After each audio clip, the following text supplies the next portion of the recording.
দেখুন বন্ধুরা, এই জায়ান্ট ভ্যারাইটির চন্দ্রমল্লিকা গাছগুলোতে আমি এখন লাঠি পরে দিয়েছি। আগের দিন লং ভিডিওতে দেখিয়েছিলাম, তখন আমার কাছে কোনো লাঠি ছিল না বলে আমি পরাতে পারিনি। তো এই লাঠিটা পরানোর প্রসেসটা কিরকম সেটা আমি দেখিয়ে দিচ্ছি আপনাদেরকে।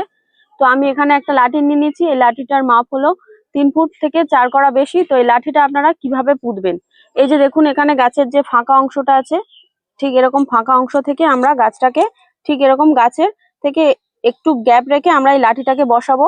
আর এমন ভাবে এই লাঠিটা বাঁধতে হবে যাতে পাতায় না কোনোভাবে টাচ হয়।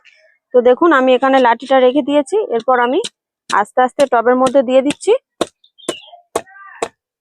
তো এই দেখুন নিচ পর্যন্ত চলে গেছে। তো এরপর এরকম নরম ধরনের কিছু একটা সুতো নিয়ে নেব। তো আমি এখানে সুতো কেটে নিয়েছি। তো সবার প্রথমে আমি লাঠিটার সাথে সুতোটাকে বেঁধে নিচ্ছি। তো আমি লাঠিটার সাথে সুতোটাকে বেঁধে নিয়েছি। এরপর আমি গাছটার সাথে একটু পেঁচিয়ে আমি বেঁধে নিচ্ছি, নিলেই গাছে লাঠি পরানো কমপ্লিট।